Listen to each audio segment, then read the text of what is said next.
Comrades, welcome aboard the Tier 4 Russian destroyer Podvoisky.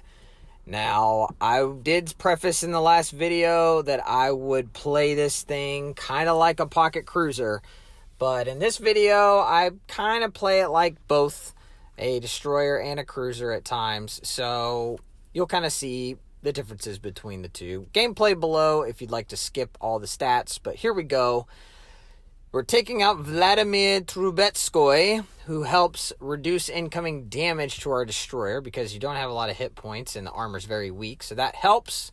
The inspirations we're using are technically not free to play. They are Blue Feroria and Vincent Mordoff, which helps with our main battery reload and our overall speed.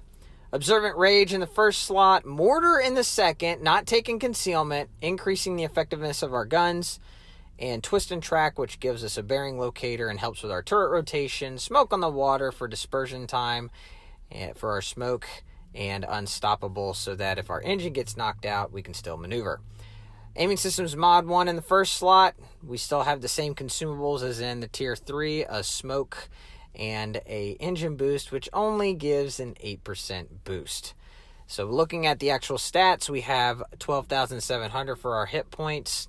Very weak armor. As you can see, the most we get anywhere is 13 millimeters, which is laughable and non-existent and nothing.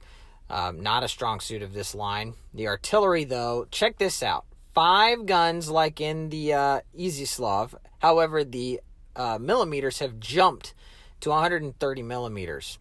Now, they do reload in a rather lengthy 7.2 seconds. The fire setting chance is 8%, and the damage is respectable on both ends. But just to put in perspective how good these guns are, the legendary Khabarovsk has 130s. So there you go. The torpedoes, 4-kilometer range. Again, short range. Really good speed at 70 knots. I think that's what got a buff. The reload time is okay. The damage is respectable. It's the range that really hurts, and you only get 6 of them. So the torpedoes are defensive in nature only, or they're ambush torpedoes. Looking at the AA, which is absolutely laughable, you virtually have none. They start going off at 3.2, and yeah. And you get detected in the air at 3.4. So never turn your AA off. The maneuverability, look at the maximum speed, 45 knots. Now, we have spec'd into this, but this is the strong suit. This is what allows you to get from point A to point B, to wherever that is on the map, very quick. And that's without the speed boost. The speed boost, although it's only 8%, allows us to get up to slightly over 48 knots, but you're going fast all the time. The concealment, we didn't spec into it once, and it's 6.6 kilometers. Now, a lot of people would look at that as a hit to this line, and it is. But again, take it from a different perspective. And if you look at it from a cruiser standpoint, this is actually a relatively low concealment cruiser. So you got to kind of mentally look at it differently. On to the actual armor. It has none. It's laughable. Like I said, coated in 10 to 13 millimeters. It's stupid. Welcome to Sea of Fortune, captains and comrades. We spawn across from Charlie, and yes, there is a carrier, but it's a Tier 3, so that helps a little bit. But one thing I wanted to make note of is that if your spotting range for a destroyer is greater than when your AA actually starts to go off on your destroyer, so in this particular instance, we are spotted by the air at 3.4, but our AA doesn't start to kick in until 3.2. Never turn off your AA. But in this case, and the reason for that is because you don't want to be spotted or give information to the carrier player before you're spotted. And so that's why I say that. Also, another thing I forgot to mention about these guns. As you can see, they can traverse on all 5 of them can traverse across the ship, left to right, without having to turn a full 180 degrees around the back, which is a really, really good strong suit of this ship. You can aim your guns to one side and then turn into it and get all 5 on the far left-hand side rather quickly. So always keep that in mind when you're playing the Podvoisky. It's a very, very good perk that you don't really notice unless you're playing it, but these guns can shift all the way across without having to turn all the way around the ship on the back side. So we are going to push right in here, and we get into the cap first because we're super fast. And here we're going to pop our smoke, as a destroyer player would. We're not spotting this Phoenix, so he is in a world of hurt. He's pushed up way too far, way too fast, and we're going to gun this guy down. And if you notice, that battleship in the far edge, that's an Iron Duke, and he is going to get some good hits on me. So hats off to that captain in that battleship. He knows what it takes to win games. You got to take shots at the destroyer. And as much as I don't want to get hit, the Iron Duke is playing it right. And every opportunity he gets to shoot at me in here, he does. So kudos and hats off to you, sir. Here we get hydroed. And I'm like, whoa, great. Here, that negates my smoke. I had no idea what it is at this point. I'm just trying to cap. I've got 10 seconds left. Here we go down. We're at 8. Now we're at 6. Down to 4. Almost got the cap. And then we get hit by our friend, the Jean Wei, who is way out there. And the Iron Duke is going to chime in too, because like I said, every opportunity he had to shoot at me, he did. Our cruiser right here off the right on our team is pushing up, helping spot the Jean Wei, so we can take shots at this guy. But here I'm trying to figure out, it's either the Königsberg or it's the Emerald. And spoiler alert, it ends up being the Königsberg. And there you can see the shots come in from the Iron Duke, and they're coming towards me. And he breaks everything on my ship and really whittles me down. So I'm like, okay, I can't stay here. I'm going to die if I just stay here. So I have to bug out, get up to speed, and disengage. Try to get the cap if I can, but it's not looking very promising. We're still spotted via the air, which is unfortunate. There we finally drop spot, and I'm just praying that this guy doesn't shoot a shot at me. At this point, I was thinking any blind fire shot that he took at me would end up hitting me. So there we get spotted again via the air, and my AA is laughable. The fact that I was able to take down one plane is a miracle. But here we're spotted. I'm thinking the shots are coming in from the Iron Duke. Thankfully, they don't, and we're able to cap the cap, but I can't stick around here. It's way too hot. A Königsberg would absolutely destroy me. And the Iron Duke that's over here has already proven more than once that he wants my life. So I'm just going to have to disengage. And as you can see, the middle cap at Bravo hasn't even been touched. Nobody's made any attempt to go in. I'm going to go in, even though I have a very small amount of health. And as you can see on the map, there is a cruiser that is beyond this island where that plane is.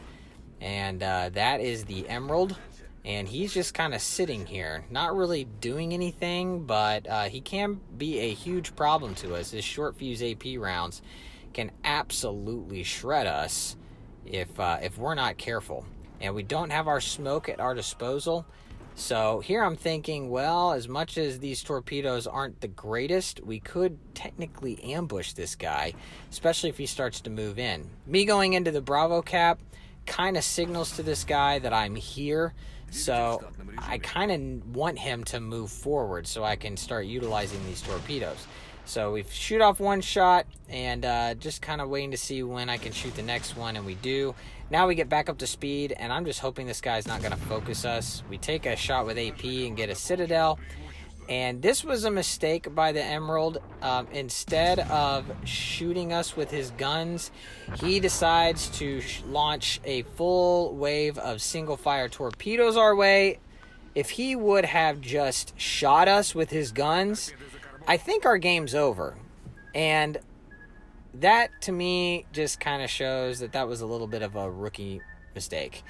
I get the desperation of shooting off the torpedoes, but when you're up against a destroyer like this, a low-health destroyer like I was in this particular case, your AP rounds could really shred me, and he didn't even take advantage of it. So that was a missed opportunity on his part that is going to end up costing his team the game. No, this isn't a fallacy on his part. I'm just trying to point out things that the other team could have done better to, make their chances better. We finally take Bravo cap. It's a solo cap. So now we've taken 2 out of the 3 caps, and I'm like, well, I might as well complete the trifecta and go into Alpha. The Chung King gets chunked. See what I did there? Anyway, he gets messed up by the battleship on our team, and our carrier is also going to be dropping stuff on him, and we're just going to push in here and take the cap and potentially finish him off. The torpedoes, the deep waters that he shoots off, does end up taking out this battleship, so kudos to him. But unfortunately, I got here just in the nick of time to clean him up. So now that he is gone, it's a 4v2, and I'm about to cap this cap, and this is gonna be GG's. So being able to get to point A to point B to point Z, or in this case starting at C and moving our way to A, we were able to cap every single one of these caps, playing the destroyer role, but also we have good enough guns and the speed. We could shoot things from range and potentially use our maneuverability and our starting and stopping speed to be a nuisance as what a cruiser would be. And you can do that from range. Now, as you get higher in the line, the range of your guns start to go up a little bit better, the reload starts to get better, and your effectiveness at taking on that role of a cruiser in these destroyers becomes more significant. Here in the lower tiers, the pod, I would say, still is, it's really good. It's really strong for this tier. I think it's one of the most fun DDs that you can play at tier 4. But that's just me. Some people might disagree with that. But it's definitely fast, as you can see. 45 knots base with this build, and it goes up to 48 with the speed boost, as you're about to see. So now that we got the cap, we are going to race to try and take on this Langley. And our guns, we can't fire them off until we get to 11 kilometers, so we got some catching up to do. But you'll see, now that the speed boost is active, we are going to be racing to this guy. And there we finally hit 47 knots, and it's going to go up to just over 48, and then it's going to stop. But so my thoughts on this ship: it's really strong. You gotta understand the positioning in it, know what you're up against. Like I said, kudos to the Iron Duke for playing it right. He's the only one that really shot at me besides the Jean Wei when he had that small chance. But he took all my health. Nobody else really took shots at me. So hats off to him. He's still alive, by the way. There he is. He just popped up around 19 clicks away, and there he's in the back corner. So I think he just kind of recognized that this was a lost cause, especially since I didn't go down and I was the only destroyer left. I was able to cap everything, and yeah, that was going to be it. But we're pushing in here to the Langley. We finally get in range, and we shoot an HE salvo. But check this out. The AP on this is really good. The penetration, even at this range against a lightly armored Langley. I wasn't expecting to get this kill, but okay, I'll take it. So Citadel from almost max range in this thing is pretty good. So the velocity, like I said, it maintains decent velocity. That's kind of what the Russians are known for. Their main shells can really travel fast. They don't have high arcs, except for maybe the cruisers, the higher tier cruisers like the Chapayev or those ships. They have a little bit of higher arc, but overall the arcs are relatively low. Here we lost our ship, and it's this was almost yoink territory, especially since we got spotted by the air. But he's so low, I was like, oh boy. And I know what this guy has been doing to me all game, so I was like, is this wise? But thankfully we take him out. So a little bit of a whoops on my part, but we didn't pay the price for that. But there's a look at the Podvoisky for you. Did really good. Got all 3 caps, 2 solo, 1 assisted. Took out 3 ships and top of the leaderboard with just over 1900 base XP. So that's going to do it for me today, captains. Next, we're going to be taking a look at the Tier 5 Nevny. So stick around for that. And I think that's where I'm going to be kind of taking 2 different videos, where I'm going to be playing like a traditional destroyer role, and then I'm going to try and play more of the cruiser-esque role. So thank you, captains. Like, share, subscribe, comment below. Let me know what you thought. Let me know how crazy I am thinking I'm going to play this like a cruiser. But I appreciate all of you for being here. Fair winds and fair seas, comrades. This is the USS Endeavor signing off.